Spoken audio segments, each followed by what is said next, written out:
Rahasia titik ba dan insan sebagai cermin semesta. Sesungguhnya, seluruh rahasia semesta tidaklah terpisah dari kalam Allah Subhanahu wa Ta'ala, yaitu Al-Quranul Karim. Allah Ta'ala berfirman dalam Al-Quran Surah An-Nahl ayat 89. وَنَزَّلْنَا عَلَيْكَ الْكِتَابَ تِبْيَانًا لِكُلِّ شَيْءٍ وَهُدًى وَرَحْمَةً وَبُشْرَى لِلْمُسْلِمِينَ. Dan kami turunkan kepadamu Alkitab untuk menjelaskan segala sesuatu sebagai petunjuk, rahmat, dan kabar gembira bagi orang-orang yang berserah diri. Ayat ini menegaskan bahwa segala rahasia semesta terangkum di dalam Al-Quran. Tidak ada sesuatu pun yang tersembunyi kecuali telah tersirat, tersurat, atau terisyaratkan di dalamnya. Namun rahasia Al-Quran itu sendiri tersimpul dalam surat Al-Ikhlas.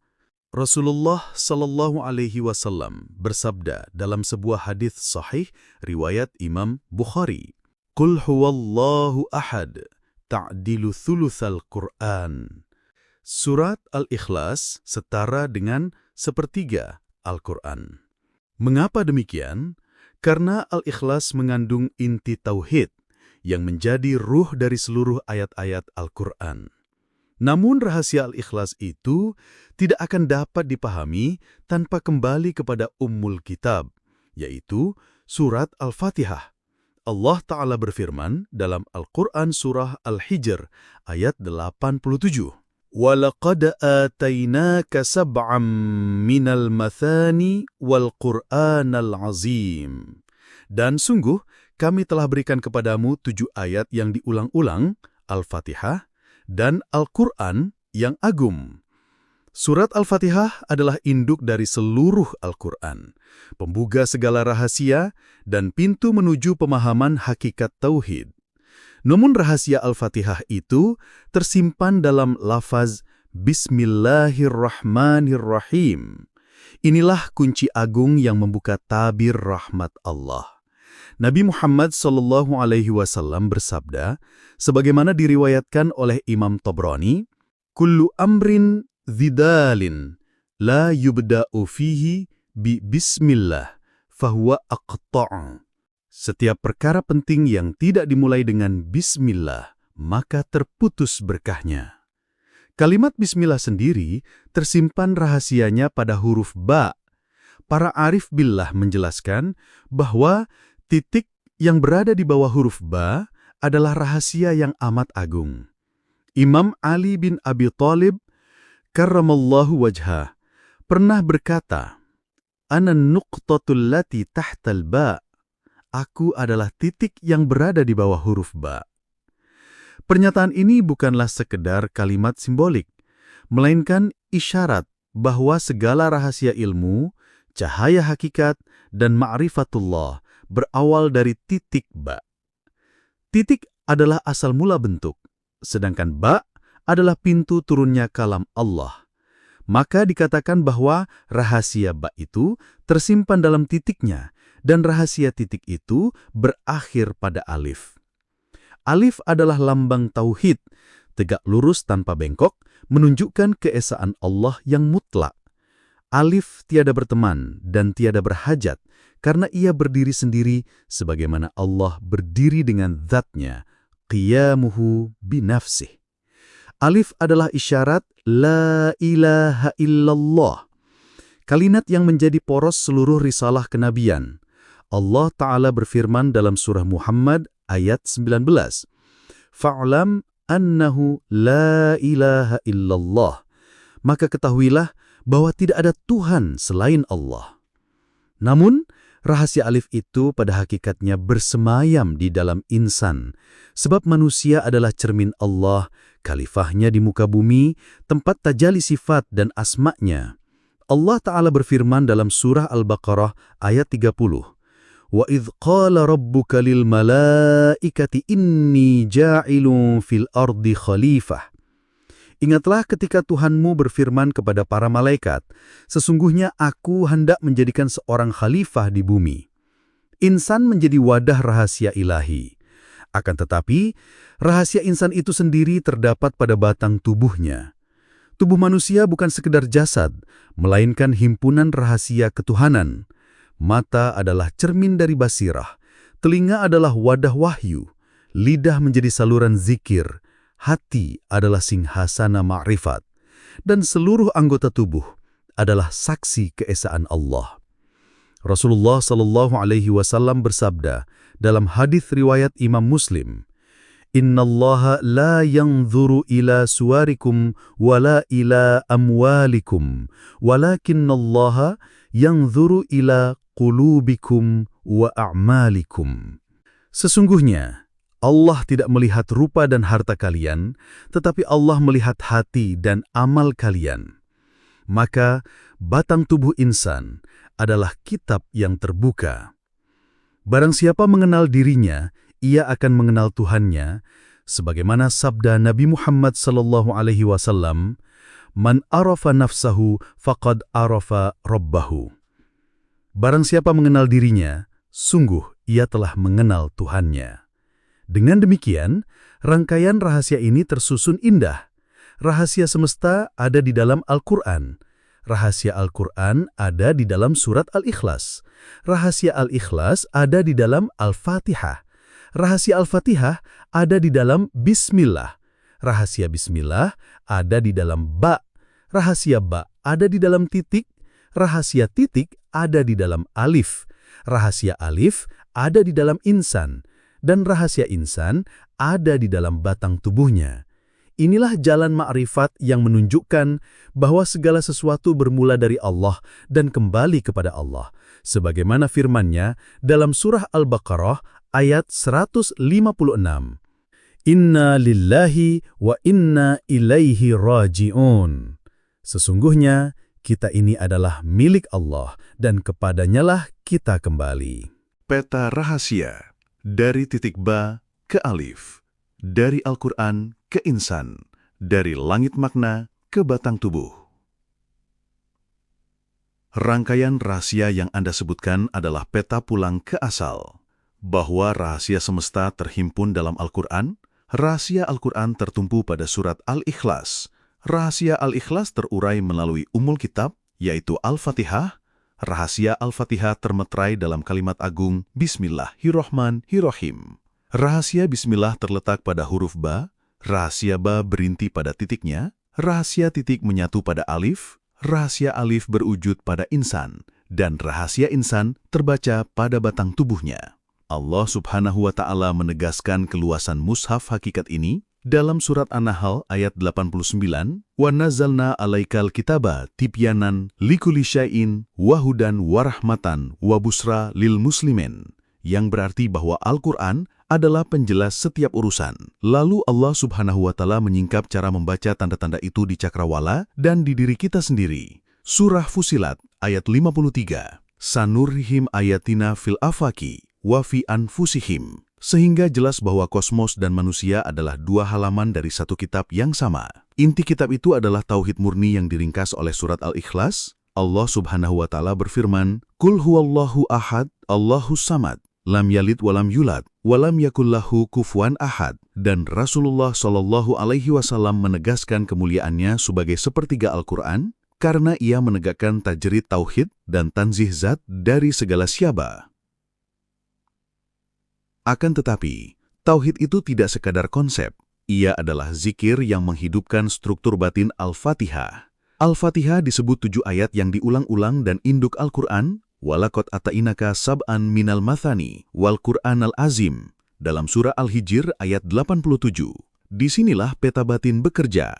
Ayat Alhamdulillahirabbil alamin adalah penegakan rububiyah. Ar-Rahman Ar-Rahim adalah limpahan jamal, Maliki Yaumiddin adalah jalal dan hisab, Iyyaka na'budu wa iyyaka nasta'in adalah ikrar ubudiyah. Sedangkan ihdinas siratal mustaqim adalah gerak hidayah dari sirat ilmu menuju sirat zauq. Semua simpul itu dibuka oleh kunci pertama setiap amal, yaitu Bismillah. Bismillahirrahmanirrahim. Huruf Ba pada Bismi menandai isti'anah, keterlekatan dan sebab yang mengikat ikhtiar hamba pada izin Tuhan. Isim adalah tanda yang menunjuk musama, dan Allah adalah nama jami yang menghimpun seluruh asma. Kulido wallaha awid urahmana. pada surah Al-Isra ayat 110 menunjukkan bahwa penamaan tidak memecah keesaan. Ar-Rahman Ar-Rahim mengalirkan dua wajah kasih, rahmah umum yang meliputi segala dan rahmah khusus yang menumbuhkan iman. Maka, rahasia Bismillah adalah adab memulai segala sesuatu dalam payung rahmat.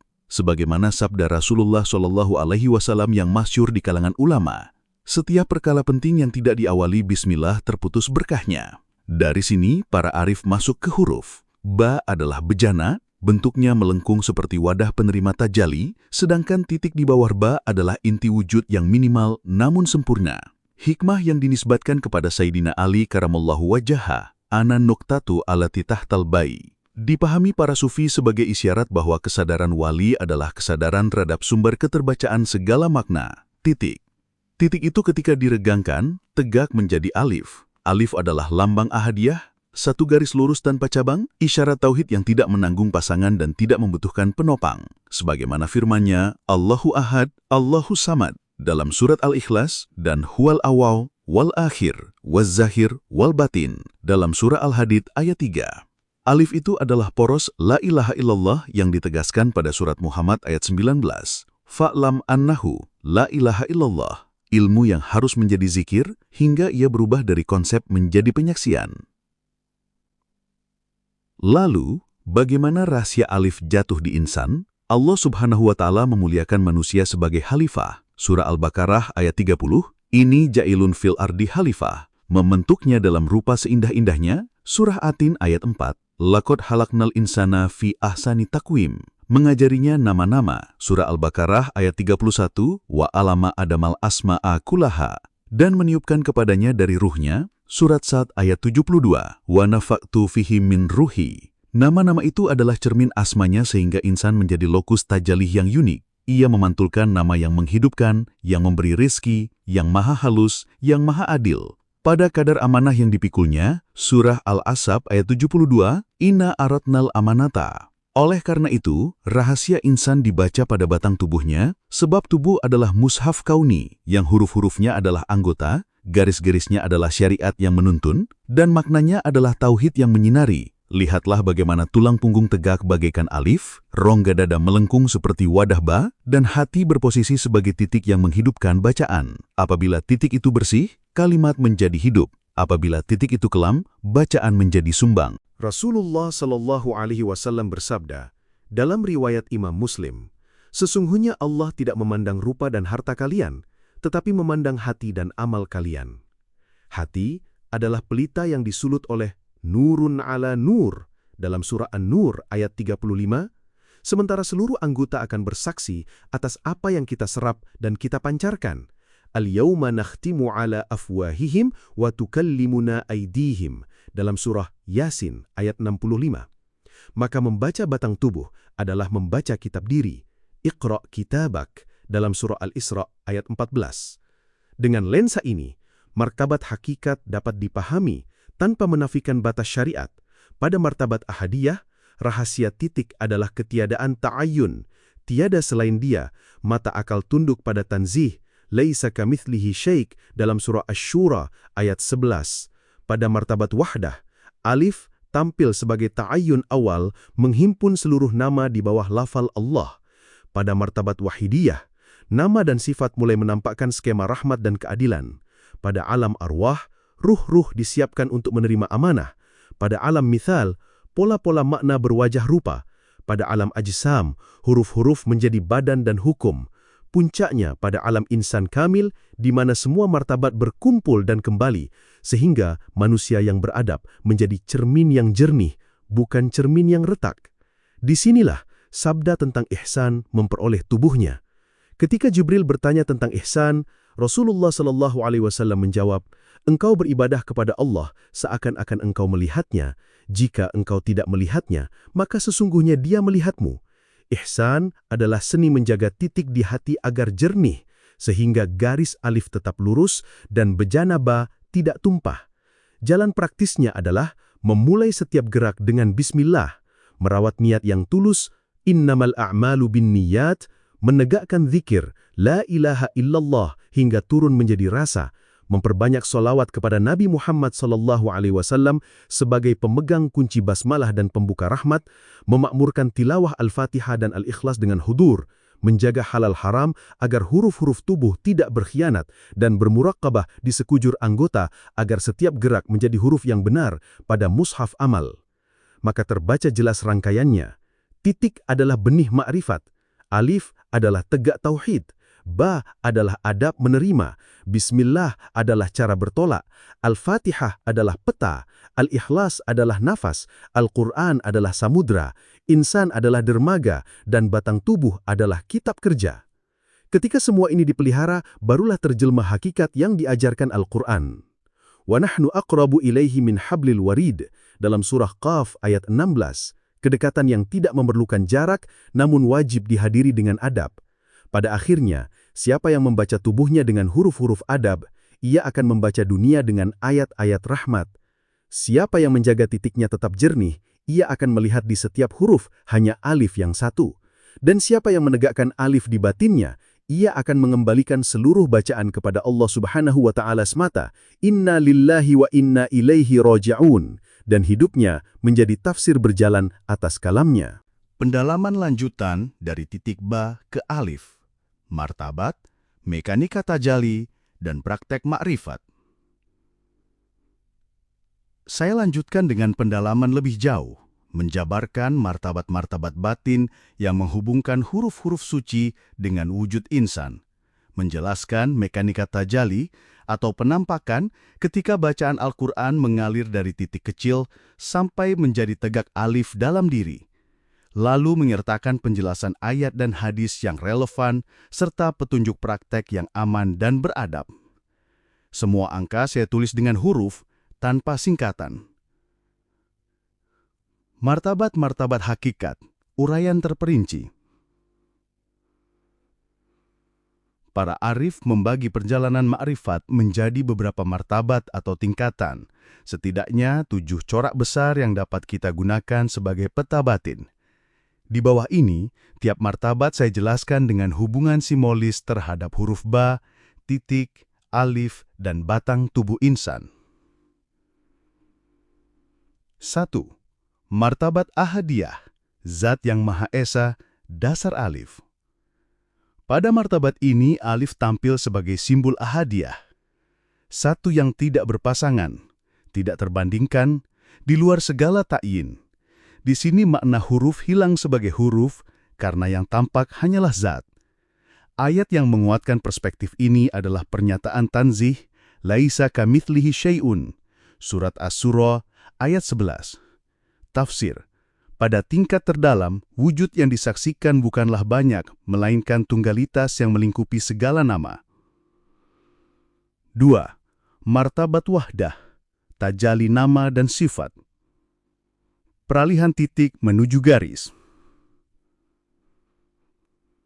Setelah ahadiyah, wujud mulai menampakkan diri dalam bentuk nama dan sifat. Disinilah alif mulai berbagi dengan huruf-huruf lain, namun masih dalam konteks keesaan.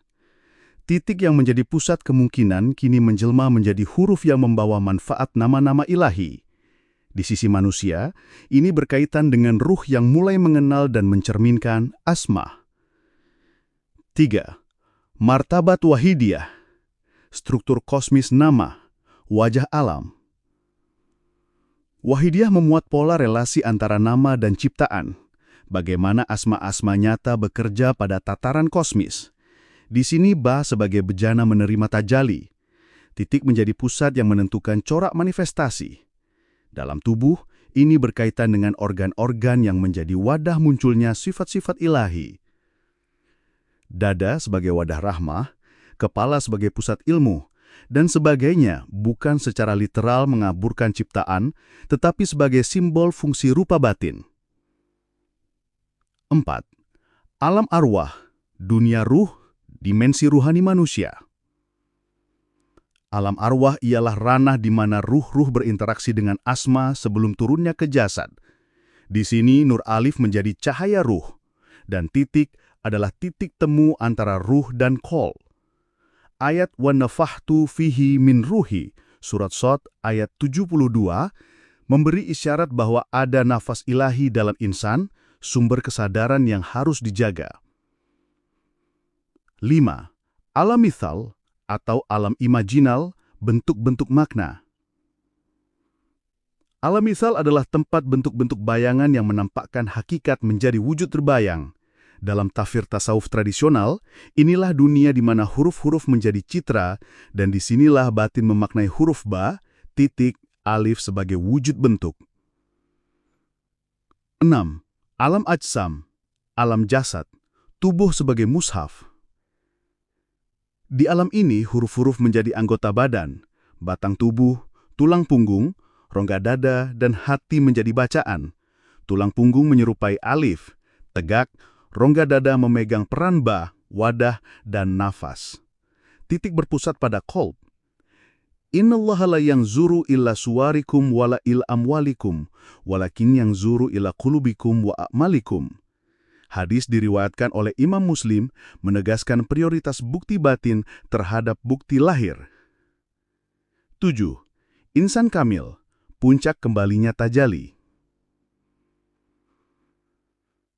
Insan kamil adalah simpul di mana seluruh martabat berkumpul. Titik yang bersih menjelma alif yang tegak dalam kehidupan sehari-hari. Nama-nama ilahi teraktualisasi dalam akhlak dan amal. Inilah tujuan makrifat menjadi tafsir berjalan atas kalam ilahi. Mekanika tajalli, bagaimana bacaan mengalir dari titik ke alif dalam diri. 1. Niat dan titik, nuktatun niyah. Skala gerak batin dimulai dari titik niat. Hadis innamal a'malu binniyat menegaskan bahwa kualitas amal ditentukan oleh titik niat. Titik ini adalah benih yang bila suci menjadi pusat penerimaan cahaya. 2. Bismillah sebagai gerbang, ba ditambah titik.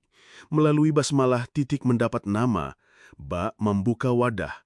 Lafaz bismillah adalah adab memulai, sehingga tajalli dapat turun dengan rahmat. Bacaan basmalah merekatkan ikhtiar hamba dengan izin ilahi, sehingga manifestasi tidak menjadi sekedar aktivitas fisik. 3. Tilawah Al-Fatihah sebagai peta, pembukaan rububiyah. Ketika Al-Fatihah dibaca dengan khusyuk, tiap lafal menegakkan martabat. Hamd adalah pengakuan rububiyah, madah Rahman Rahim membuka alam rahmat, ikrar ibadah adalah penegasan ubudiyah. Proses ini mentransformasikan titik menjadi garis, alif yang tegar pada perilaku. 4. Pembentukan habitus, dari zikir ke perilaku. Repetisi bacaan dengan perhatian, hudur, qalb, menambatkan makna pada syariah tubuh. Lidah yang menyebut nama menjadi motor perubahan hati, hati yang terang mempengaruhi anggota, anggota menjadi saksi. Hadis tentang ihsan, anta'ubudallah ka'annaka tarah, menjelaskan puncak mujahadah batin, melihat Allah dalam perbuatan. Tafsir pilihan dan keterkaitannya. Surah Al-Ikhlas meringkas hakikat tauhid. Pada level martabat, ia adalah simpul yang memurnikan makna alif. Tafsirnya bukan hanya penolakan keserupaan, tetapi penegasan sifat kesendirian yang menjadi poros seluruh bacaan. Surah Al-Fatihah disebut Umul Kitab. Tafsir klasik menempatkan setiap ayat sebagai pintu ke aspek tauhid. Hamd untuk rububiyah, iyyaka untuk ubudiyah, ihdina untuk hidayah. Membaca Al-Fatihah dengan tadabbur menggerakkan tajalli dari nama ke perbuatan. Surah Qaf ayat 16. Wa nahnu aqrabu ilaihi min hablil warid. Tafsir batin, kedekatan ilahi bukan metafora sekedar. Ia menjadi kenyataan pengalaman batin bila titik qalb bersih. Hadis niat dan ihsan membentuk kerangka praktik. Niat sebagai titik awal, ihsan sebagai hasil puncak ketika alif tegak di dalam amal. Praktik makrifat terstruktur, langkah-langkah aman dan beradab. Berikut langkah praktis yang banyak diajarkan para guru tasawuf, dirangkai agar sesuai syariat dan selamat. Pertama, persiapan syar'i. Bersihkan diri secara lahir, wudu, dan niatkan tujuan ibadah. Perbaiki tanggung jawab syariat, 5 waktu sholat, menjaga halal haram, berkumpul dengan adab. Kedua, penegasan niat atau titik. Luangkan waktu beberapa menit sebelum tilawah untuk memusatkan niat dengan kalimat sederhana. Niatku membaca agar mengenal Allah Subhanahu wa Ta'ala dan memperbaiki diri. Bacalah hadis innamal a'malu binniyat sebagai penguat. 3. Tilawah dengan tadabbur. Baca Al-Fatihah dan surah Al-Ikhlas pelan, tafsirkan setiap lafal dalam hati. Ketika menyebut bismillah rasakan ba sebagai wadah penerimaan, fokuskan pada titik qalb selaku pusat penerimaan makna. Jangan memaksa pengalaman, cukup berjaga-jaga pada hadirnya rasa. 4. Nafas sebagai jembatan, ada pernafasan. Tarik nafas perlahan, rasakan chest expansion sebagai simbol ba menerima, lalu hembuskan sambil menyebut lafaz yang relevan. Misalnya lafaz Allah atau kalimat tasbih. Ini bukan teknik pernafasan medis, melainkan adab simbolis untuk mengaitkan nafas dengan zikir. Jika ada riwayat mursyid di jalan, lakukan sesuai bimbingannya. 5. Muraqabah muhasabah. Setelah tilawah duduk dalam diam sejenak, periksa keadaan hati, adakah sifat tercela yang menempel, catat dalam buku muhasabah. Ini menambatkan tajali pada amal real, sehingga titik qalb tidak berdebu. 6. Konsultasi ulama dan mursyid. Untuk pengalaman yang intens, temui guru yang solih. Banyak perkara batin memerlukan adab dan sanad untuk tidak menyesatkan diri. Adab, jangan mengklaim makrifat tanpa bukti amaliyah dan perubahan akhlak. Kekuatan batin harus ditunjukkan dengan ketaatan syariat dan budi pekerti. Bahaya, pengalaman pribadi yang intens dapat menipu jika tidak diuji oleh ilmu, akhlak dan sanad. Maka jangan mencari mujizat sebagai tujuan. Tujuan hakiki adalah pengenalan kepada Allah Subhanahu wa Ta'ala dan pembenaran hati. Batasan, segala latihan harus dilakukan tanpa mengabaikan syariat. Jika muncul kejadian luar biasa, minta verifikasi dari ulama dan mursyid yang kredibel. Penutup, kembalinya titik kepada alif dalam kehidupan. Dalam rangkaian ini, titik bukan sekedar titik. Ia pusat transformasi yang, bila dibersihkan oleh niat, dibuka oleh basmalah, dan dikuatkan oleh tilawah Al-Fatihah dan Al-Ikhlas, mampu meregangkan dirinya menjadi garis alif tegak, insan yang tidak goyah dalam keimanan dan bersaksi dengan amal. Bacaan Al-Quran bukan ritual kosong, bila tidak diinternalisasi hingga anggota menjadi huruf yang jujur. Jalan makrifat adalah merawat titik setiap hari, hingga alif hidup sebagai prinsip dalam tutur dan perbuatan. Pendalaman hakikat lebih lanjut.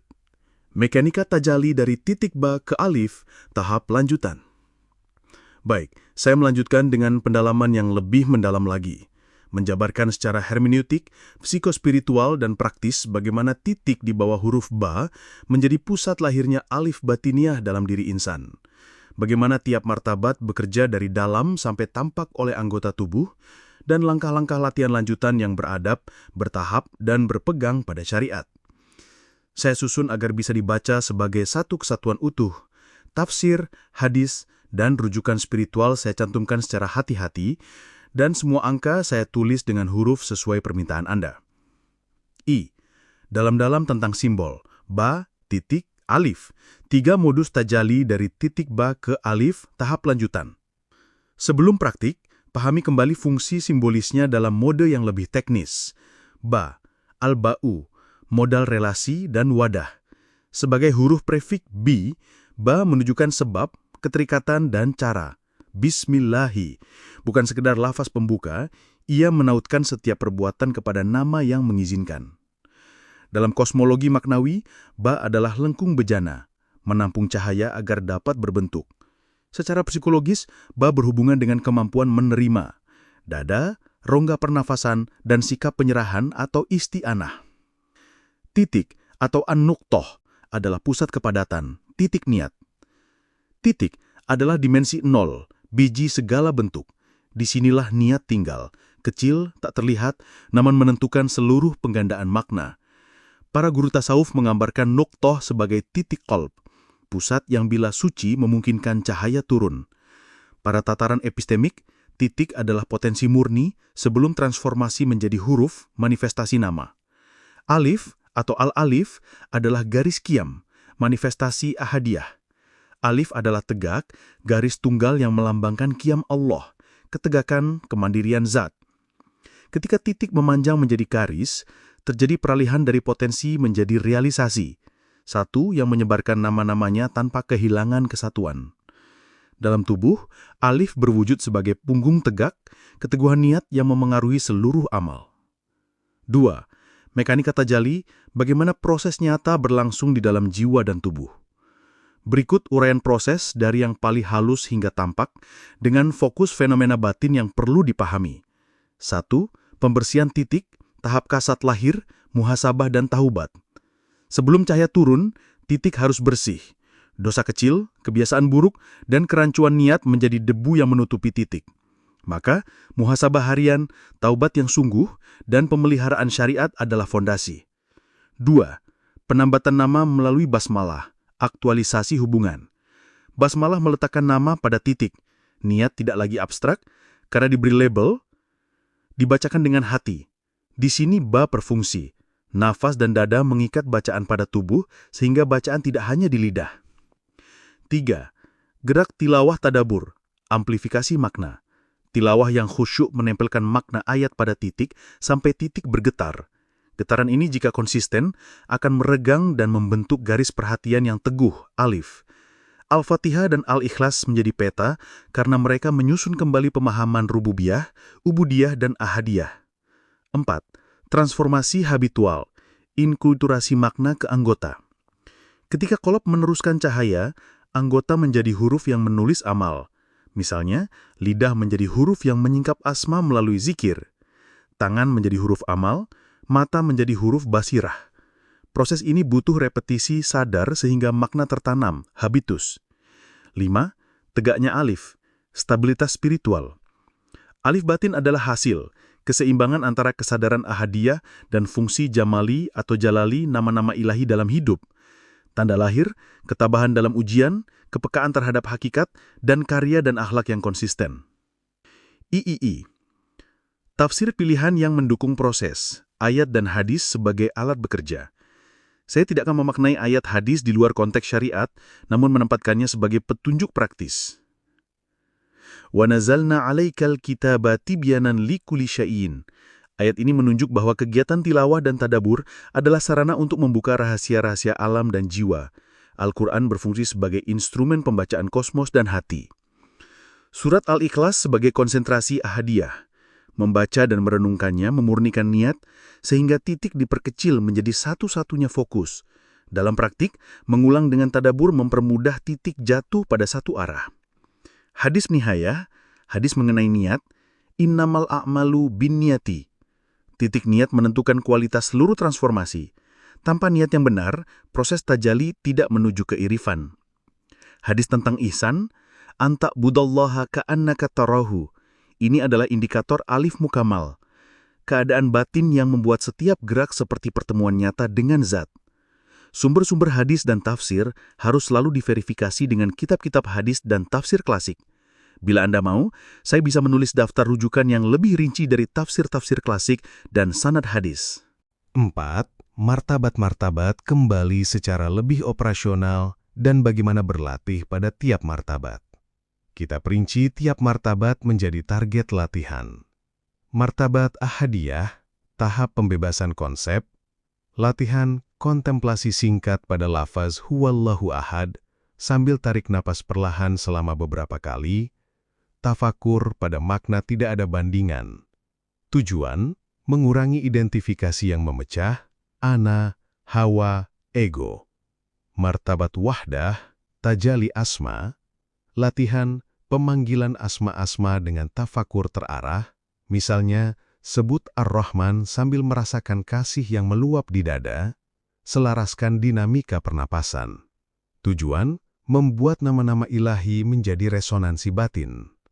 Martabat wahdidiyah, struktur kosmis, latihan tadabur ayat-ayat rububiyah, misal ayat-ayat yang menjelaskan ciptaan, lalu muhasabah bagaimana masing-masing anggota telah menerima kasih sayang ilahi.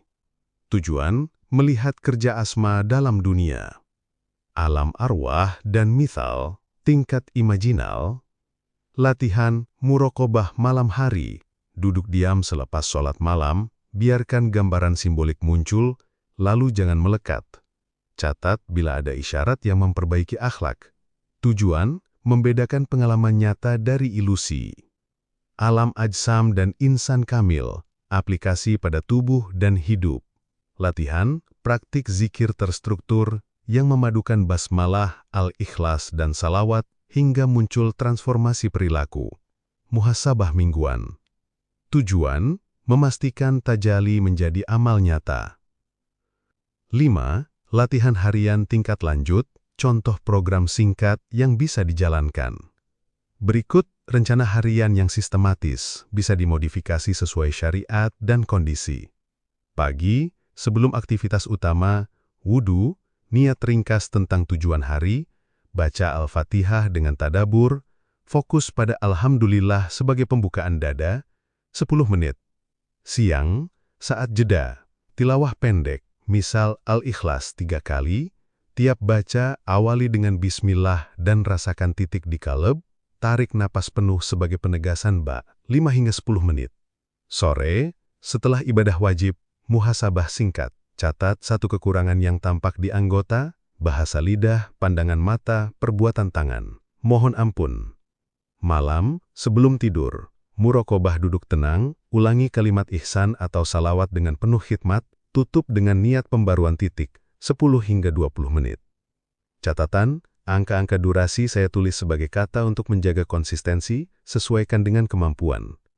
Untuk latihan-latihan lebih intensif seperti khawatir atau muraqabah mendalam, dianjurkan bimbingan mursyid. Tanda-tanda kemajuan sehat, stabilitas batin di saat ujian, konsistensi akhlak, mudah kembali ke zikir saat terganggu, dan berkurangnya sifat-sifat tercela. Fitnah batin yang harus diwaspadai, bangga batin, riya, klaim kenabian atau kesetaraan ilahiyah, pengakuan pengalaman luar biasa tanpa pembuktian akhlak. Bila muncul gejala-gejala tersebut, segera kembali ke syariat, lebih banyak muhasabah, dan cari bimbingan. Pedoman keselamatan. Selalu utamakan syariat, amalan batin mesti diiringi perbaikan akhlak, konsultasikan pengalaman luar biasa kepada ulama yang mengenal tarikat dan sanad. Penutup, metafora akhir, dan arahan praksis. Bayangkan titik sebagai binih di ladang batin, tanpa tanah bersih, taubat, tanpa pupuk nama tilawah zikir yang benar, dan tanpa irigasi rahmat, basmalah, dan tawakal. Benih itu tidak akan tumbuh menjadi batang yang tegak, alif, yang menegakkan pohon amal.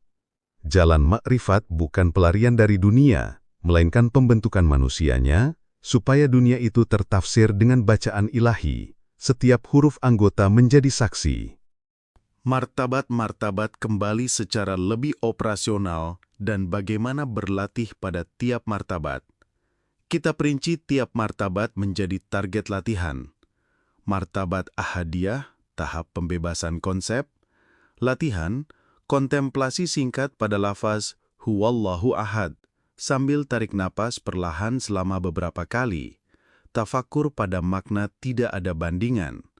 Tujuan, mengurangi identifikasi yang memecah, ana, hawa, ego. Martabat wahdah, tajalli asma. Latihan, pemanggilan asma-asma dengan tafakur terarah. Misalnya, sebut Ar-Rahman, sambil merasakan kasih yang meluap di dada. Selaraskan dinamika pernapasan. Tujuan, membuat nama-nama ilahi menjadi resonansi batin. Martabat wahdiyah, struktur kosmis. Latihan, tadabur ayat-ayat rububiyah, misal ayat-ayat yang menjelaskan ciptaan, lalu muhasabah bagaimana masing-masing anggota telah menerima kasih sayang ilahi. Tujuan, melihat kerja asma dalam dunia. Alam arwah dan misal, tingkat imajinal. Latihan, muraqabah malam hari. Duduk diam selepas sholat malam, biarkan gambaran simbolik muncul, lalu jangan melekat. Catat bila ada isyarat yang memperbaiki akhlak. Tujuan, membedakan pengalaman nyata dari ilusi. Alam ajsam dan insan kamil. Aplikasi pada tubuh dan hidup. Latihan, praktik zikir terstruktur yang memadukan basmalah, al-ikhlas, dan salawat, hingga muncul transformasi perilaku. Muhasabah mingguan. Tujuan, memastikan tajalli menjadi amal nyata. Materi keempat, martabat-martabat kembali secara lebih operasional dan bagaimana berlatih pada tiap martabat dibaca dengan intonasi yang cukup datar.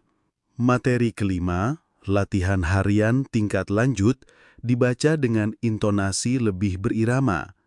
Materi keenam, tanda-tanda kemajuan sehat, fitnah batin yang harus diwaspadai, dan pedoman keselamatan rohani dibaca dengan intonasi yang memperlihatkan penekanan. Materi ketujuh, penutup, metafora akhir dan arahan praksis dibaca dengan intonasi yang lebih berenergi. Selanjutnya dibaca dengan menghentikan pembacaan. Menyelam lebih dalam. Metafisika huruf, lataif, pusat halus, dan praktek lanjutan. Anda meminta pendalaman lagi, maka saya akan menyusunnya sekarang lebih sistematis. Pertama, konsep metafisik lanjutan tentang huruf ba, titik, dan alif. Kedua, pembacaan pusat-pusat halus diri, lataif, dan hubungannya dengan batang tubuh. Ketiga, uraian praktik lanjutan yang aman dan beradab. Keempat, tanda-tanda pengalaman sejati dan jebakan batin. Serta kelima, referensi baca untuk memperdalam secara otoritatif. Semua angka saya tulis dengan huruf, semua istilah hadis dan ayat saya cantumkan tanpa singkatan. Tafsir metafisik lanjutan, dari titik kecil ke garis tegak, dinamika relasi huruf. 1. Ba sebagai modus relasi, wandi operatif. Secara linguistik, ba adalah huruf jar yang menegaskan keterikatan. Bismi menunjukkan bahwa tindakan dikerjakan dengan nama. Pada level maknawi, ba adalah modal relasi. Ia membuka kanal agar nama ilahi dapat mempengaruhi bentuk. Bayangkan ba sebagai lengkung penerima yang membuat cahaya turun dan tidak memantul sia-sia. 2. Titik nuktoh sebagai titik pusat potensial. Titik bukan sekedar tanda grafis. Dalam ilmu batin, ia adalah nukleus, pusat pengumpul makna. Titik menyimpan intensi, kualitas, dan kerapuhan. Titik yang suci adalah titik yang menampung rahmat tanpa menempelkan ego. Ia kecil tetapi menentukan. Ia adalah multahim segala tafsir huruf. 3. Alif sebagai qiyam, ketegakan, dan manifestasi ahadiyah. Ketika titik menerima dan meregang dalam konsistensi niat dan amal, ia menjadi garis, alif, yang tegak. Alif menandakan stabilitas batin, tidak goyah dalam ujian, teguh dalam tauhid, konsisten dalam amal. Alif bukanlah bentuk baru yang meniadakan titik, melainkan ekspansi titik yang menjadi manifest. 4. Perpindahan modal, titik ke ba, disiplin niat basmalah, ba ke alif, tilawah, tadabur zikir. Model ini harus dipahami sebagai dinamika, bukan sebagai formula mekanis. Setiap langkah memerlukan hati yang disucikan dan jaga syariat. 2. Latoyif, pusat-pusat halus, dan pembacaan batang tubuh sebagai mushaf kauni. Dalam tradisi tasawuf, ada pembicaraan tentang pusat-pusat halus, latoif, yang berfungsi sebagai huruf di dalam manusia. Versi klasik berbeda-beda jumlahnya. Tetapi inti yang relevan untuk peta kita adalah, saya bacakan dalam bahasa yang mudah dipahami dan hubungkan simboliknya. Qalb, hati lahiriah, pusat penerimaan wahyu. Di sini titik pertama berdiam. Bila qalb terbuka, bacaan menjadi hidup. Sir, rahasia, lapisan yang lebih dalam daripada qalb, disinilah pengalaman makrifat menjadi rahasia yang tidak semua orang dapat saksikan. Titik paling hening, sering dihubungkan dengan sir. Ruh, nafas rohani, dimensi yang menerima nafas ilahi, hubungannya kuat dengan aspek bismillah dan gerak pernafasan. Khafi, tersembunyi, dan akhfa, paling tersembunyi, lapisan lebih dalam yang menghubungkan insan dengan sumber yang paling rahasia. Disinilah pengalaman fana dan bako sering digumuli oleh para arif. Tipah, tubuh, pusat fisik seperti ulu hati, dada, atau tulang punggung, titik-titik ini pada tubuh tercermin sebagai lokasi simbolis untuk huruf-huruf. Dada sebagai wadah, mirip ba, tulang punggung sebagai alif, dan qalb sebagai titik. Ini adalah bahasa simbolik. Jangan membacanya secara literal, bahwa organ tertentu mengandung Allah. Ia adalah cara tafsir untuk menyelaraskan praktik batin dengan bentuk lahir. 3. Praktik lanjutan yang aman, bertahap, dan konkret. Program ringkas untuk 40 hari. Berikut contoh program intensif 40 hari yang dirancang sebagai pola harian, tujuannya merawat titik sehingga perlahan meregang menjadi alif. Ini bersifat anjuran beradab, setiap langkah tunduk pada syariat dan pengawasan guru yang soleh bila memungkinkan. Kerangka umum, tiap hari terdiri dari 4 sesi inti, pagi, siang, sore, malam. Waktu tiap sesi disesuaikan dengan kemampuan, kualitas lebih utama daripada kuantitas. Pagi, pembukaan dan niat sebelum aktivitas. Bersih diri, wudu bila memungkinkan. Duduk tegak, punggung lurus, mewakili alif, dan tangan kanan diletakkan di atas qalb sebagai tanda menempatkan titik. Niat sederhana. Niatku hari ini untuk mendekat kepada Allah Subhanahu wa Ta'ala melalui bacaan dan amal. Bacakan Al-Fatihah dengan tadabbur 1 kali penuh. Rasakan Alhamdulillah membuka dada. Siang, penguatan basmalah dan tadabbur pendek. Di sela aktivitas berhenti beberapa menit. Bacakan Bismillahirrahmanirrahim pelan. Fokus pada arti ba sebagai keterikatan. Rasakan titik di qalb saat menyebut nama. Ulangi Al-Ikhlas dengan kesadaran, tadabbur pada kata ahadun. Sore, muhasabah dan zikir pernafasan simbolik. Lakukan muhasabah. Catat 1 perbuatan yang perlu perbaikan. Duduk tenang, tarik nafas perlahan sambil memusat pada dada, ba, hembuskan sambil mengingat nama. Misalnya, lafaz Allahu. Lakukan ini secara halus dan aman hanya beberapa menit. Perhatian kesehatan, jika Anda memiliki kondisi pernafasan, konsultasikan dengan dokter. Malam, muraqabah dan penutupan niat. Setelah sholat malam atau sebelum tidur, duduk dalam diam 15 hingga 20 menit. Fokus pada titik qalb. Jangan memaksakan visual, biarkan ketenangan turun. Bila muncul gairah spiritual, catat tanpa melekat. Tutup dengan doa memohon taufik. Catatan praktis penting. Jangan mengasingkan makanan, keluarga, atau tugas sosial.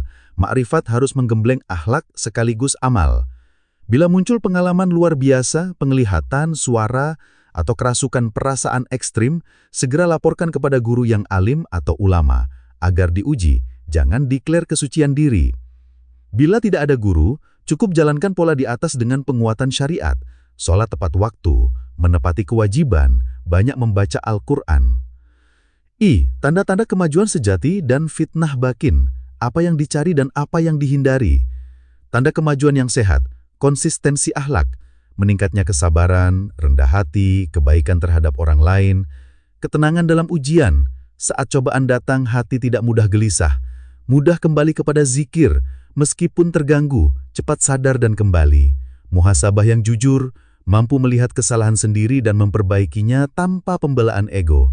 Fitnah batin dan tanda-tanda bahaya, riya, ingin dipuji, aktivitas batin yang bertujuan pamer, mengklaim hal-hal luar kebiasaan tanpa sanad. Pengalaman harus diuji oleh akhlak dan guru, mudah meremehkan syariat. Jika pengalaman batin membuat seseorang abai terhadap sholat, zakat atau hukum, itu tanda salah jalan. Ego yang spiritual, merasa superior karena pengalaman batin. Menangani pengalaman kuat, prosedur aman bila muncul fenomena luar biasa. Tetap tenang, catat pengalaman secara objektif, waktu, kondisi, perasaan. Jangan umumkan klaim kenabian atau wahyu baru. Perbanyak istighfar dan sholawat. Konsultasi segera kepada ulama atau mursyid yang kredibel. Perhatikan bahwa ujian bisa berupa kemudahan atau kesulitan. Kriteria validasi utama adalah perubahan akhlak yang nyata. Referensi klasik singkat untuk memperdalam pemahaman. Buku yang sering dirujuk oleh para awam dan murid makrifat. Berikut beberapa karya klasik yang banyak menjadi rujukan para murid makrifat. Bacalah dengan tahsin ilmu dan bimbingan guru bila perlu. Ihya Ulumuddin oleh Imam Al-Ghazali, uraian tentang adab, ibadah dan makam batin. Fusus Al-Hikam dan Al-Futuhat Al-Makiyah oleh Imam Muhyiddin Ibn Arabi, karya mendalam tentang wahdatul wujud dan makom-makomnya. Catatan, beberapa bagian memerlukan bimbingan karena gaya simbolik dan kosmologinya. Kalimah dan karya para syekh seperti Junnad Al-Baghdadi, Robi'ah Al-Adawiyah, Al-Junaid untuk membaca tradisi awal tasawuf. Tafsir klasik, misalnya tafsir At-Tabari, tafsir Al-Qurtubi, untuk merujuk makna ayat-ayat ketika melakukan tadabbur. Futul, penutup ringkas, prinsip integratif. Makrifat yang sehat selalu berjalan pada 3 poros. Ilmu, pemahaman teks dan sanad, amal, perbaikan perilaku dan syariat, dan ikhlas, niat yang bersih. Titik di qalb harus disucikan melalui ilmu dan amal, barulah ia dapat meregang menjadi garis alif, ketegakan batin yang nyata dalam kehidupan sehari-hari. Jalan ini panjang, tidak dramatis, dan memerlukan kesabaran. Hakikat wajibul wujud dalam kedalaman makrifat Wajibul wujud adalah istilah yang dipakai para ulama kalam dan sufi untuk menunjukkan bahwa Allah Subhanahu wa Ta'ala adalah zat yang niscaya adanya. Ia tidak bergantung pada apapun, bahkan mustahil ketiadaan baginya. Segala sesuatu selain Allah disebut sebagai mumkinul wujud, mungkin ada, mungkin tiada. Keberadaannya tidak pasti kecuali jika Allah menghendaki. Oleh sebab itu, Allah disebut Al-Qayyum, yang maha berdiri sendiri dan menegakkan segala sesuatu. Allah berfirman, Allahu la ilaha illa huwal hayyul qayyum. Allah, tiada Tuhan melainkan Dia, yang maha hidup, lagi terus-menerus mengurus makhluknya. Surah Al-Baqarah ayat 255. Ayat ini menjelaskan bahwa Allah adalah wajibul wujud, sedangkan seluruh makhluk adalah mumkinul wujud. Tidak ada sesuatu pun yang dapat berdiri sendiri tanpa Allah. Disinilah banyak orang keliru. Wajibul wujud adalah penegasan sifat Allah yang mutlak ada, independen, dan tidak bergantung. Sedangkan wahdatul wujud adalah pemahaman sufi tingkat tinggi yang menjelaskan kesatuan realitas wujud, bahwa pada hakikatnya, tidak ada yang benar-benar wujud selain Allah, sedangkan semua makhluk hanyalah manifestasi tajalli dari wujud Allah.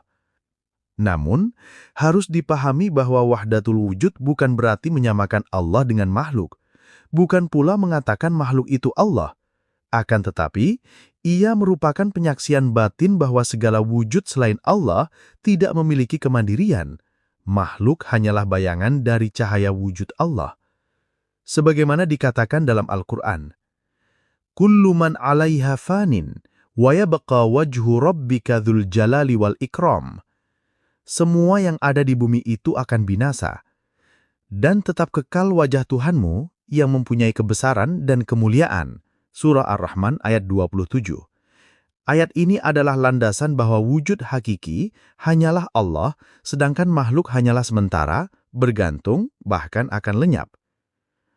Untuk memudahkan pemahaman, para sufi sering menggunakan perumpamaan.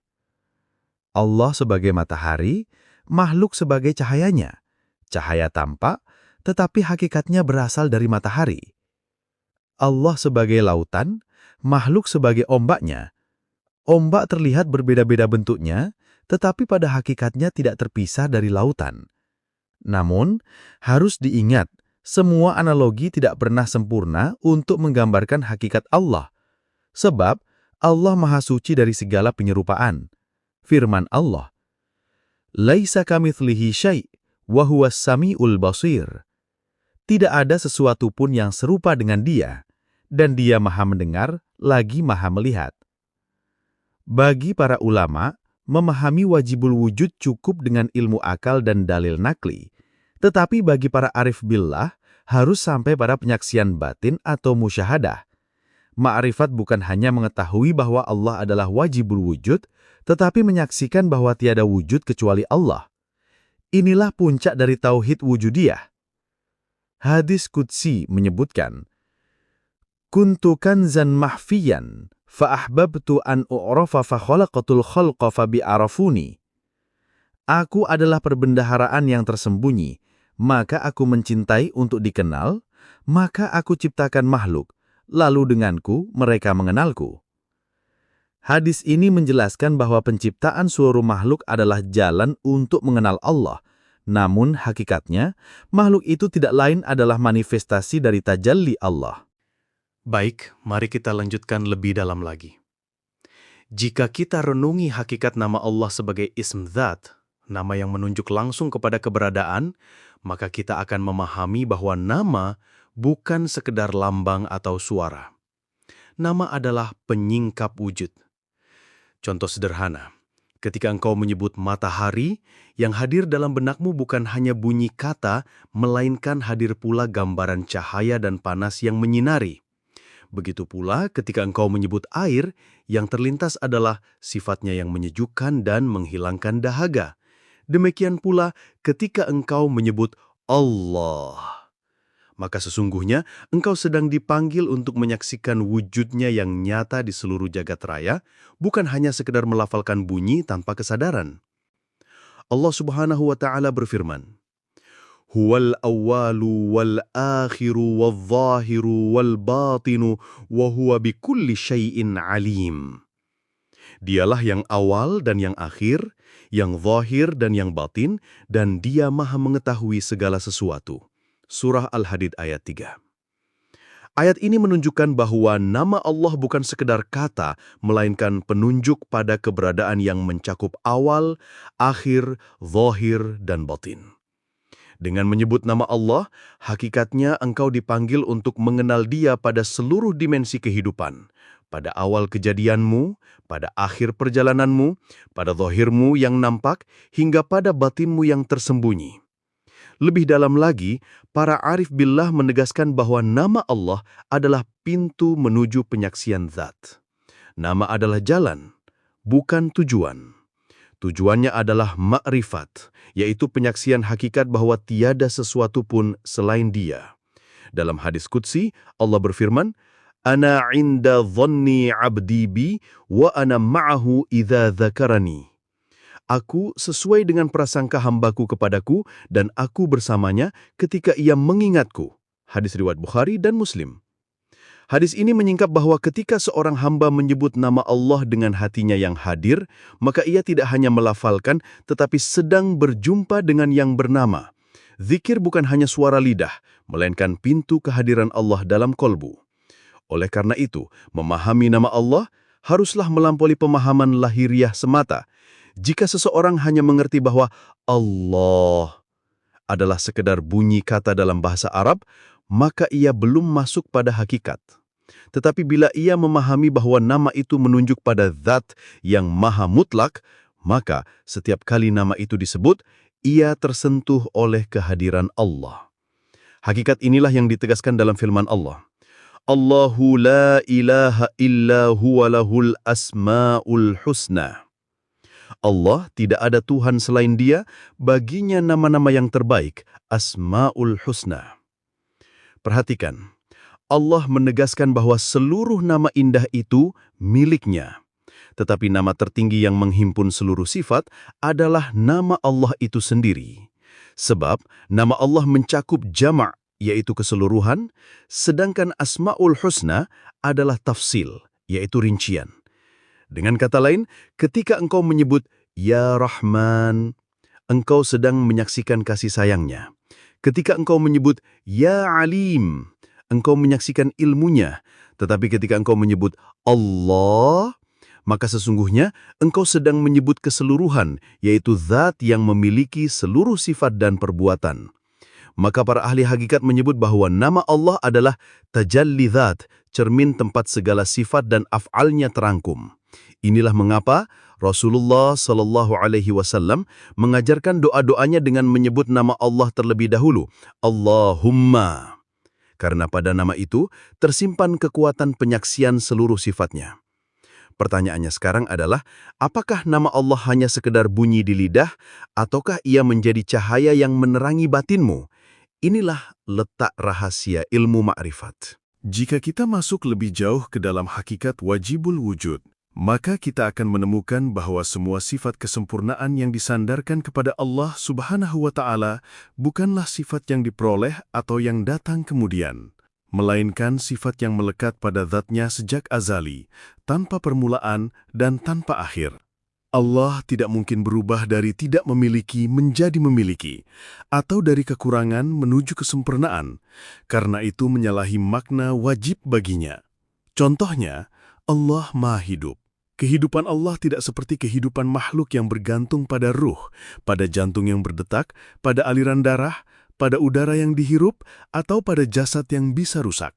Kehidupan Allah adalah kehidupan yang sempurna, tidak pernah bermula dan tidak akan pernah berakhir, tidak bergantung kepada sesuatu pun. Oleh karena itu, jika kehidupan Allah bergantung, maka tidak lagi wajib wujudnya, melainkan menjadi mungkin, sesuatu yang mungkin ada dan mungkin tiada. Demikian pula sifat qidam, terdahulu. Allah tidak didahului oleh ketiadaan. Jika Allah pernah tidak ada kemudian menjadi ada, maka keberadaannya butuh pada yang mengadakan. Hal itu mustahil bagi Allah, karena berarti ada sesuatu yang lebih dahulu darinya. Allah berfirman, Huwal awwalu wal akhiru wal zahiru wal batinu wa huwa bikulli syai'in alimu. Dialah yang awal dan yang akhir, yang zahir dan yang batin, dan Dia Maha mengetahui segala sesuatu. Surah Al-Hadid ayat 3. Ayat ini menegaskan bahwa Allah adalah yang pertama tanpa permulaan dan yang terakhir tanpa penghabisan. Tidak ada sesuatu pun sebelumnya, tidak ada sesuatu pun sesudahnya. Kemudian sifat baqa, kekal. Allah tidak akan binasa. Jika Allah mungkin binasa, berarti keberadaannya bergantung pada sesuatu. Hal ini bertentangan dengan wajibul wujud. Allah menegaskan, Kullu man 'alaiha fanin, wa yabqa wajhu rabbika dzul jalali wal ikrami. Segala yang ada di bumi itu akan binasa, dan tetap kekal wajah Tuhanmu yang mempunyai kebesaran dan kemuliaan. Surah Ar-Rahman ayat 26 dan 27. Dari sini jelas, wajibul wujud berarti bahwa seluruh alam semesta yang kita lihat hanyalah mumkinul wujud, wujud yang mungkin ada dan mungkin tiada. Bergantung sepenuhnya kepada Allah. Ia ada karena Allah mengadakan, dan ia lenyap ketika Allah menghendaki. Tetapi Allah berbeda, Dia ada dengan sendirinya, tidak berhajat kepada sesuatu pun, dan keberadaannya tidak bisa dihapus. Lebih dalam lagi, hubungan antara wajibul wujud dan alam adalah hubungan antara yang mutlak dan yang relatif. Alam ini hanyalah bayangan, cerminan, atau tajali dari kehendak Allah. Sebagaimana bayangan tidak pernah bisa berdiri sendiri tanpa sesuatu yang menjadi sumbernya, demikian pula seluruh makhluk tidak mungkin ada tanpa Allah sebagai sumber wujud. Hadis qudsi yang masyhur menyingkap hal ini. Kuntu kanzan makhfiyan, fa'ahbabtu an u'rafa, fahullaktul khalqa, fabi arafuni. Aku adalah perbendaharaan yang tersembunyi. Aku mencintai untuk dikenal, maka aku ciptakan makhluk, lalu denganku mereka mengenalku. Hadis ini menunjukkan bahwa penciptaan alam hanyalah sarana untuk memperkenalkan Allah sebagai wajibul wujud. Segala sesuatu di alam raya hanyalah jalan agar manusia menyaksikan kebesarannya. Maka, siapa yang hanya berhenti pada wujud makhluk, ia masih terhijab oleh mumkinul wujud. Tetapi siapa yang menembus hakikat di balik wujud makhluk, ia akan sampai pada wajibul wujud, yaitu Allah. Jika sebelumnya kita telah membicarakan tentang hakikat Nur Muhammad sebagai tajalli pertama Allah Subhanahu wa Ta'ala dan asal-usul segala makhluk, maka pada tingkat yang lebih dalam, perlu dipahami bahwa hakikat Nur Muhammad bukan hanya sekedar cahaya makhluk, melainkan ia adalah penyingkap keesaan Allah. Nur Muhammad adalah tajalli asma dan sifat Allah yang pertama kali Allah tampakkan sebelum seluruh makhluk lain wujud. Maka, Nur Muhammad adalah cermin dari sifat-sifat Allah, sehingga Rasulullah SAW menjadi rahmatan lil alamin, rahmat bagi seluruh alam, karena pada dirinya tergambar secara sempurna tajalli asma dan sifat Allah. Dalam hadits qudsi, Allah berfirman, Laulaka ma khalaqtul aflak. Seandainya bukan karena engkau, wahai Muhammad, tidak akan aku ciptakan alam semesta. Hadits ini, walaupun sebagian ulama memperdebatkan sanadnya, namun maknanya sejalan dengan hakikat yang diajarkan oleh para arif billah, yaitu bahwa Rasulullah SAW adalah sebab pertama dari penciptaan, bukan dalam arti beliau pencipta, tetapi dalam arti bahwa Allah menjadikan beliau sebagai perantara dan sebab segala makhluk tampak ke alam wujud.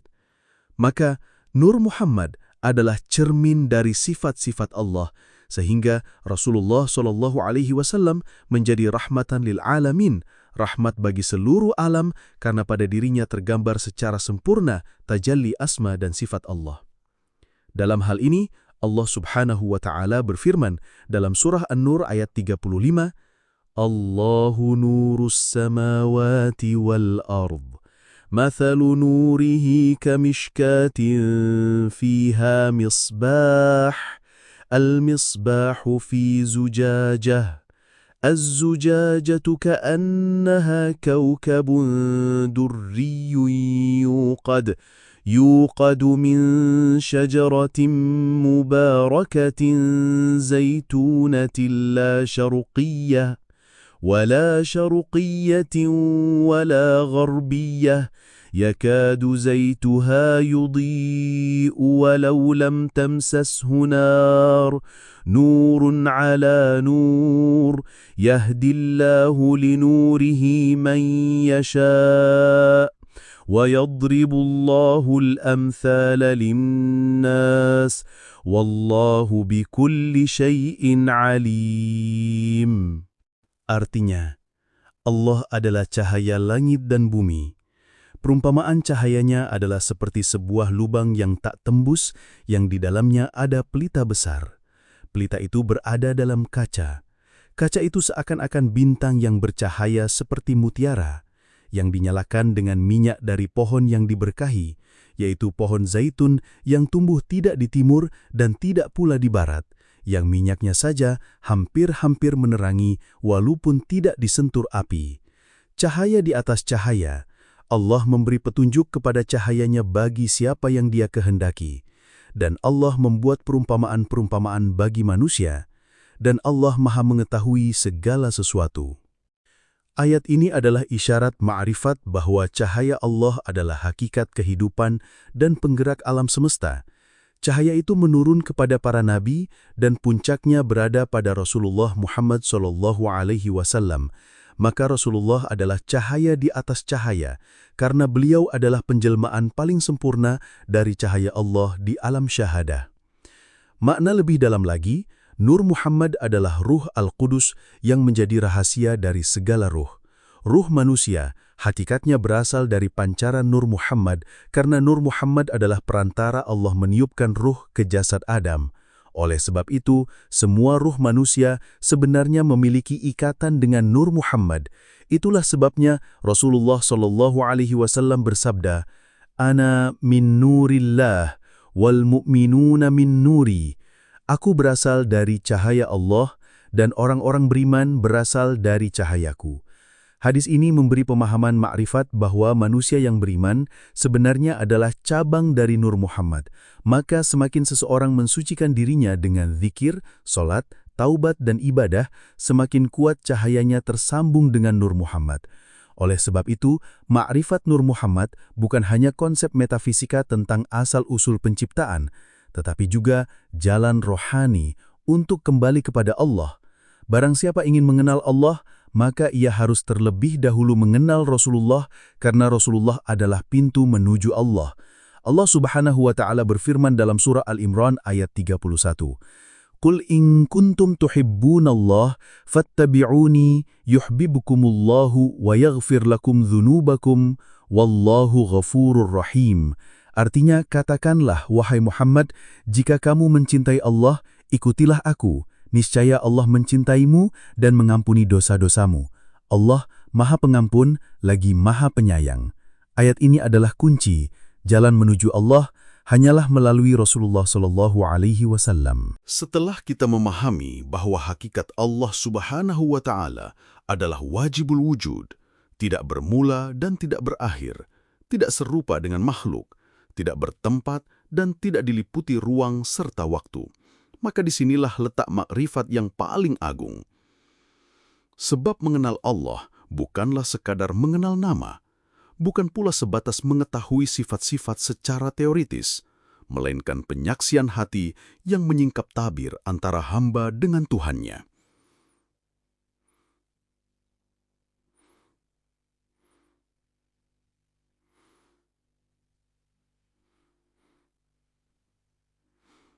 Allah berfirman dalam Al-Quran Surah Al-An'am ayat 103.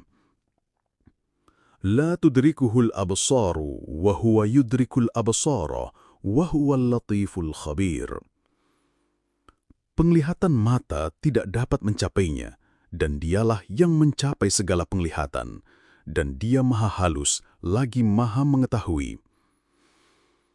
Ayat ini menegaskan bahwa zat Allah tidak mungkin dijangkau oleh penglihatan indera lahiriah, namun hati yang bersih yang telah disucikan dari syirik, hawa nafsu, dan keterikatan duniawi dapat merasakan kehadirannya melalui cahaya iman dan nur makrifat.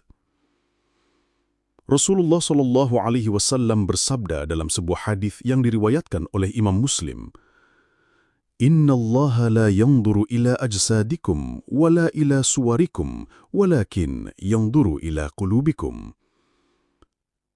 Sesungguhnya Allah tidak melihat kepada jasad dan rupa kalian, tetapi Dia melihat kepada hati kalian. Hadis ini mengisyaratkan bahwa hakikat pengenalan Allah bukanlah dengan mata lahir, melainkan dengan mata hati. Dalam ilmu makrifat disebutkan bahwa Allah adalah wajibul wujud, sementara segala selainnya adalah mumkinul wujud, yakni wujud yang mungkin ada atau mungkin tidak ada. Alam semesta, manusia, dan segala sesuatu di dalamnya bukanlah berdiri sendiri, melainkan bergantung sepenuhnya pada Allah. Inilah makna dari kalimat tauhid La ilaha illallah yang bukan sekadar ucapan melainkan kesaksian hati bahwa tiada yang benar-benar ada kecuali Allah. Ketika seorang hamba sampai pada tingkat ini, dia menyadari bahwa segala sesuatu yang dia lihat hanyalah tajalli atau penampakan dari sifat-sifat Allah. Alam ini bagikan cermin, sementara yang nyata hanyalah Allah.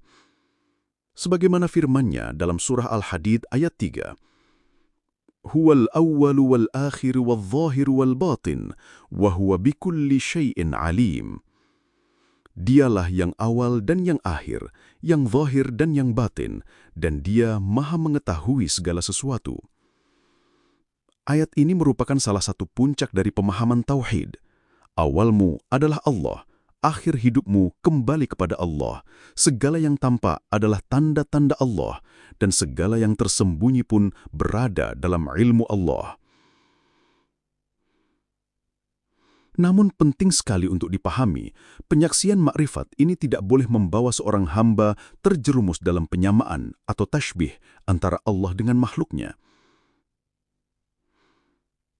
Sebab Allah tetap maha suci dari segala bentuk persamaan dengan ciptaannya. Seorang arif billah ketika memandang alam, ia tidak mengatakan bahwa alam itu Allah, tetapi ia melihat bahwa alam tidak memiliki wujud sendiri kecuali dengan adanya wujud Allah yang maha berdiri sendiri. Inilah bedanya antara wahdatul wujud yang sering disalahfahami dengan konsep tauhid yang benar. Wahdatul wujud dalam makna hakiki adalah kesaksian bahwa tiada wujud yang hakiki kecuali Allah, sementara segala selainnya hanyalah bayangan dan penampakan yang bergantung kepadanya. Namun bila dipahami keliru, orang bisa terjerumus dalam menganggap makhluk dan Allah adalah satu dalam zat, padahal itu adalah kekeliruan besar. Maka jalan makrifat menuntut bimbingan guru mursyid yang benar, bersanad kepada Rasulullah SAW. Sebab tanpa bimbingan, seseorang bisa tersesat dalam tafsir sendiri yang menyalahi syariat. Apabila seorang hamba telah benar-benar mengenal Tuhannya dengan makrifat, maka dia tidak akan lagi melihat dirinya sebagai pemilik apapun. Ia sadar bahwa dirinya hanyalah wadah sementara yang bergantung sepenuhnya pada Allah. Ia tidak lagi memandang amalnya sebagai jaminan, namun semata-mata sebagai anugerah Allah. Disinilah maqam fana dan baqo muncul. Fana berarti lenyapnya ego, lenyapnya klaim aku, dan baqo berarti kekalnya dalam penyaksian Allah.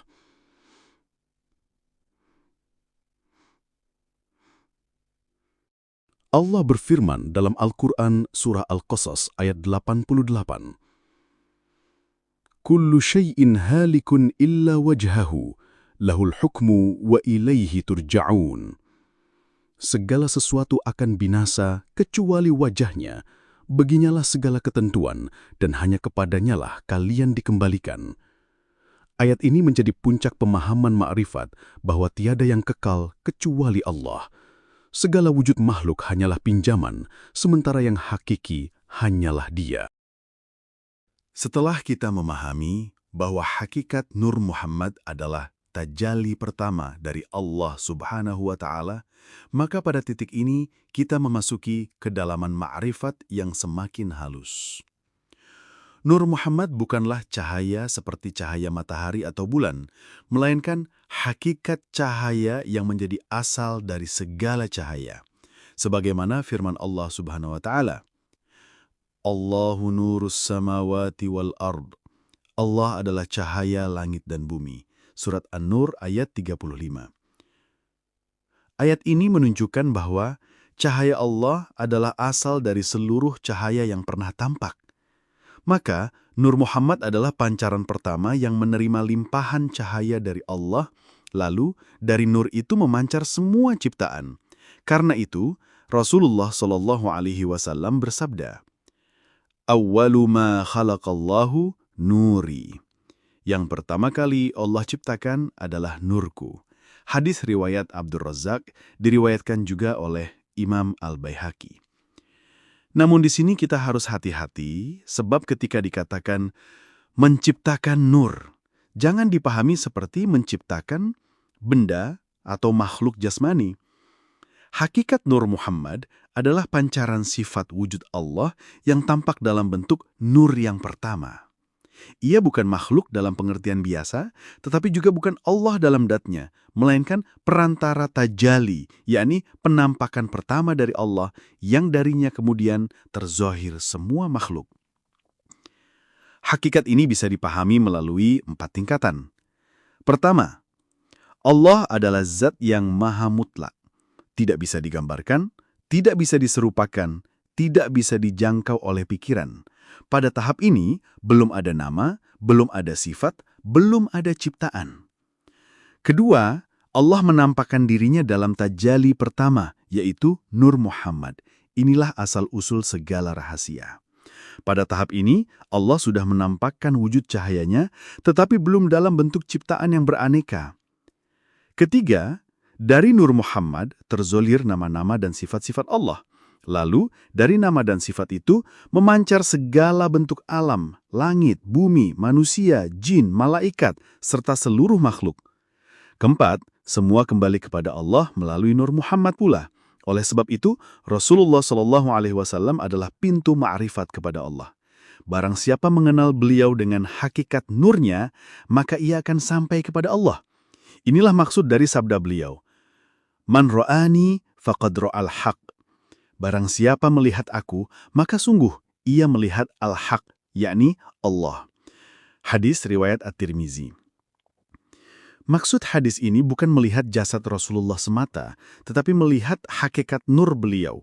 Barang siapa tersingkap mata hatinya, hingga dapat menyaksikan Nur Muhammad, maka sesungguhnya ia telah melihat tajalli Allah dalam bentuk yang paling sempurna.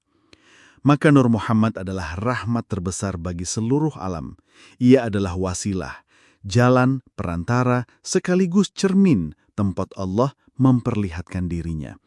Oleh sebab itu, Allah berfirman, وَمَا أَرْسَلْنَاكَ إِلَّا رَحْمَةً لِلْعَالَمِينَ 107. Dan tidaklah kami mengutus engkau, wahai Muhammad, melainkan sebagai rahmat bagi seluruh alam. Kalimat ini tidak hanya bermakna bahwa Rasulullah menjadi rahmat melalui ajarannya, melainkan lebih dalam lagi, yakni beliau adalah rahmat karena hakikat nur beliau adalah asal dari segala rahmat yang menghidupkan semesta. Oleh karena itu, para arif billah mengatakan, Nur Muhammad itu bukan sekedar ciptaan, melainkan cermin tempat Allah memantulkan dirinya. Barang siapa mengenalnya, ia mengenal Allah. Barang siapa buta darinya, ia terhijab dari Allah. Jadi, semakin kita mengenal hakikat Nur Muhammad, semakin jelaslah bahwa alam semesta ini sesungguhnya adalah manifestasi dari nur tersebut. Dan pada akhirnya, semuanya akan kembali ke asalnya, yakni Allah melalui Nur Muhammad. Dalam makrifat, pembahasan tentang wujud Allah dan wujud makhluk tidak bisa dilepaskan dari pemahaman tentang tajalli, yaitu pernyataan Allah dalam rupa ciptaan. Segala sesuatu yang kita lihat, dengar, dan rasakan sesungguhnya hanyalah pancaran dari cahayanya. Allah berfirman, Allah adalah cahaya langit dan bumi. Ayat ini menjadi dasar yang sangat dalam bagi para ahli makrifat, bahwa segala yang nampak ini sejatinya diterangi, digerakkan, dan dikuasai oleh cahayanya. Tanpa cahayanya, tidak ada satupun yang dapat dikenal. Bahkan pengenalan kita kepada diri kita sendiri pun sejatinya karena Allah memperkenalkannya melalui cahaya hati.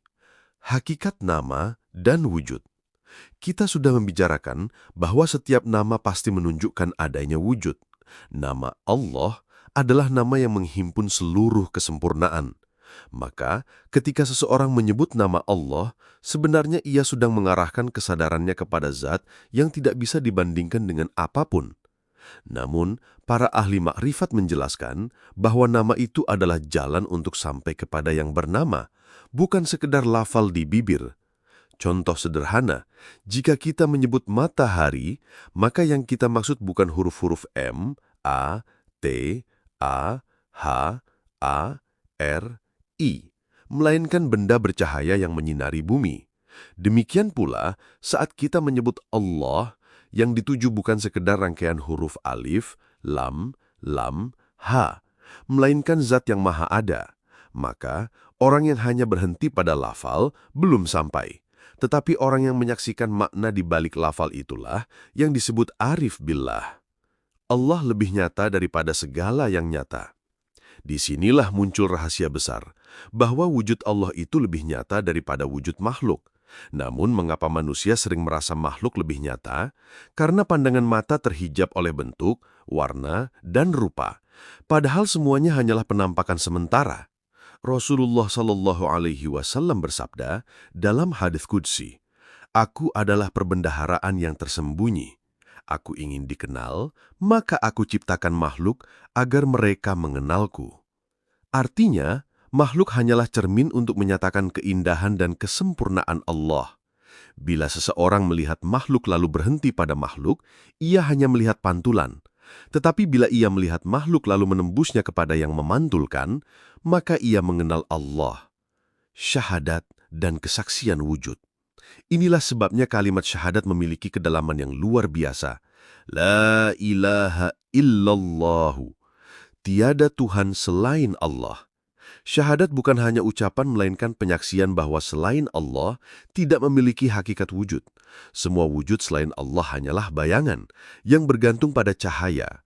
Bayangan itu tidak pernah berdiri sendiri, melainkan selalu mengikuti yang empunya cahaya. Maka orang yang hanya berhenti pada lafal belum sampai. Tetapi orang yang menyaksikan makna di balik lafal itulah yang disebut arif billah. Mengata hubungan makrifat dan pengamalan syariat. Bagi para ahli syariat, makrifat sering dianggap sesuatu yang tidak perlu dibicarakan, sebab bicara tentang zat Allah hanya akan menyesatkan. Namun bagi para ahli makrifat, sering diucapkan bahwa ilmu fikih dan keyakinan kalian belum lengkap tanpa mengenal Allah. Berbagai teori tentang pemahaman ini sebenarnya hanyalah untuk menggandeng syariat dengan kesadaran abadi tentang Sang Khalik. Puncak kesadaran. Orang yang benar-benar menyadari hal ini akan sampai pada keadaan fana, yaitu sirnanya kesadaran akan aku, sehingga yang nyata hanyalah Allah. Namun fana bukan berarti hilang eksistensi lahiriah, melainkan hilang rasa memiliki wujud selain Allah. Dari sini ia masuk ke baqa, yaitu tetap hidup bersama Allah, beramal karena Allah, dan menyaksikan Allah dalam segala sesuatu. Setelah memahami bahwa Allah adalah wajibul wujud yang mutlak, sementara seluruh makhluk adalah mungkinul wujud yang bergantung, maka manusia dituntut untuk mengarahkan seluruh kesadarannya kepada Allah. Hal ini bukan sekedar pengakuan lisan, tetapi sebuah kesaksian batin yang hidup. Allah berfirman dalam surah Adz-Dzariyat ayat 56, وَمَا خَلَقْتُ الْجِنَّ وَالْإِنسَ إِلَّا لِيَعْبُدُونَ. Dan tidaklah aku menciptakan jin dan manusia, melainkan supaya mereka menyembahku. Kata ya'budun dalam ayat ini tidak hanya bermakna ibadah ritual seperti sholat, puasa, zakat, dan haji. Tetapi makna terdalamnya adalah penghambaan total yang meliputi penyaksian ma'rifatullah. Para ulama tafsir dan ahli makrifat menjelaskan bahwa ibadah sejati itu adalah mengenal Allah. Bahkan ada riwayat dari Ibn Abbas radhiyallahu anhuma yang menafsirkan ayat tersebut dengan illa liya'rifun, melainkan supaya mereka mengenalku. Inilah rahasia besar. Ibadah tidak akan sempurna tanpa makrifat, dan makrifat tidak mungkin tercapai tanpa ibadah. Kedua hal ini ibarat ruh dan jasad. Jasad ibadah tanpa ruh makrifat hanyalah gerakan kosong. Sedangkan makrifat tanpa ibadah akan menjerumuskan pada kesesatan dan kesombongan. Rasulullah SAW bersabda dalam sebuah hadis yang diriwayatkan oleh Imam Muslim, "An ta'budallaha ka'annaka tarah, fa in lam takun tarahu, fa innahu yarak." Engkau beribadah kepada Allah seakan-akan engkau melihatnya. Jika engkau tidak melihatnya, maka sesungguhnya Dia melihatmu. Hadis ini menunjukkan standar tertinggi dalam penghambaan, yaitu ihsan. Ihsan adalah buah dari tauhid dan makrifat. Hanya dengan hati yang mengenal Allah, seorang hamba bisa merasakan pengawasan Allah dalam setiap detik kehidupannya. Maka orang yang sudah mencapai makrifat tidak lagi memandang dunia dengan mata hawa nafsu, melainkan dengan pandangan tauhid. Ia melihat setiap peristiwa, setiap rizki, setiap ujian, bahkan setiap tarikan nafas sebagai manifestasi dari kehendak Allah. Ia menyadari bahwa tiada daya dan upaya kecuali dengan izin Allah. Sehingga hatinya tenang, tidak tergoncang oleh gelombang dunia, karena ia selalu berpegang pada wajibul wujud yang maha kekal. Lebih jauh lagi, para arif billah menekankan bahwa mengenal Allah bukan sekedar melalui akal dan teori, tetapi dengan penyaksian batin dzauq. Allah berfirman dalam surah Al-Baqarah ayat 257, Allahu waliyul ladzina amanu yukhrijuhum minadh-dhulumati ilan nur. Allah adalah pelindung bagi orang-orang yang beriman. Dia mengeluarkan mereka dari kegelapan kepada cahaya. Kegelapan yang dimaksud adalah kegelapan syirik, kebodohan, hawa nafsu, dan hijab dari makrifat.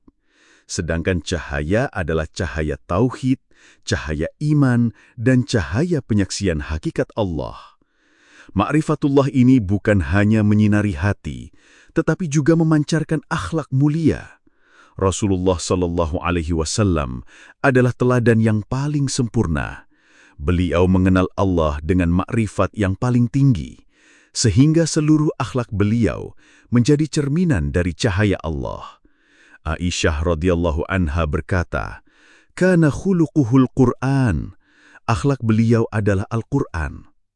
Artinya, orang yang mengenal Allah tidak akan sombong, tidak akan merasa lebih tinggi dari yang lain, tetapi justru semakin rendah hati, penuh kasih sayang, dan selalu menebar kebaikan. Ma'rifatullah sejati menumbuhkan sifat-sifat ihsan dalam diri seorang hamba. Ia sabar dalam ujian karena tahu semua dari Allah. Ia syukur dalam nikmat karena yakin semua dari Allah. Ia ikhlas dalam amal karena sadar semua kembali kepada Allah. Ia ridha dalam takdir karena percaya semua ditetapkan Allah dengan hikmah.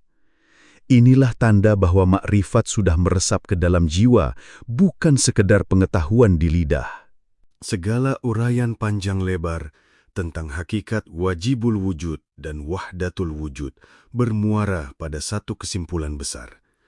Allah Subhanahu wa Ta'ala adalah satu-satunya yang benar-benar wujud dengan wujud yang azali, abadi, tidak bergantung pada apapun, tidak berawal dan tidak berakhir, tidak membutuhkan siapapun dan tidak ada sesuatu pun yang menyamainya. Sementara semua makhluk adalah wujud majazi, wujud yang bergantung, tercipta, terbatas, fana, dan tidak memiliki daya serta upaya kecuali semata-mata karena Allah Subhanahu wa Ta'ala. Maka, memahami perbedaan antara wajibul wujud dan wahdatul wujud bukanlah sekadar kajian filsafat atau tasawuf semata, melainkan jalan menuju kesadaran tauhid yang murni. Orang yang mengenal bahwa Allah adalah wajibul wujud akan semakin tunduk, semakin rendah hati, semakin merasa tidak ada apa-apanya di hadapan Allah. Ia tidak akan menyombongkan ilmu, amal ataupun dirinya, sebab ia tahu semua itu tidak memiliki makna tanpa izin dan kehendak Allah. Adapun hakikat wahdatul wujud bukan berarti penyatuan wujud makhluk dengan Allah, tetapi kesaksian bahwa tiada wujud yang hakiki kecuali Allah semata. Makhluk hanyalah cermin, bayangan, atau manifestasi yang menunjukkan kebesaran dan keindahannya. Dengan demikian, semakin mendalam seseorang dalam memahami konsep ini, semakin ia menjaga syariat, memperkokoh tauhid, memperbanyak amal soleh, memperhalus akhlak, dan memperteguh ibadahnya, karena ia sadar bahwa dirinya hanyalah hamba yang tiada daya tanpa Tuhannya. Allah berfirman dalam surah Al-Ankabut ayat 57. Kullu nafsin dha'iqatul maut thumma ilaina turja'un. Tiap-tiap yang bernyawa pasti akan merasakan mati, kemudian hanya kepada Kamilah kamu akan dikembalikan. Ayat ini menjadi penegas bahwa wujud makhluk adalah fana, sementara wujud Allah adalah baqa, kekal dan tidak pernah binasa. Akhirnya, ilmu ma'rifat tentang wajibul wujud dan wahdatul wujud hanyalah jalan untuk semakin mendekatkan diri kepada Allah, bukan untuk memperdebatkan semata. Siapa yang benar-benar memahami, maka hatinya akan dipenuhi cahaya tauhid, lisannya akan dipenuhi zikir, amalnya akan dipenuhi keikhlasan, dan hidupnya akan dipenuhi ketundukan kepada Sang Pencipta. Inilah buah dari ilmu yang sejati, yakni menghadirkan Allah dalam setiap denyut nafas, sehingga segala sesuatu yang terlihat hanya menjadi tanda untuk sampai kepadanya. Semoga Allah Subhanahu wa Ta'ala melimpahkan hidayahnya kepada kita, agar senantiasa meniti jalan makrifat yang benar, meneguhkan tauhid dalam hati, menjaga syariat dalam amal, dan menanamkan akhlak mulia dalam kehidupan.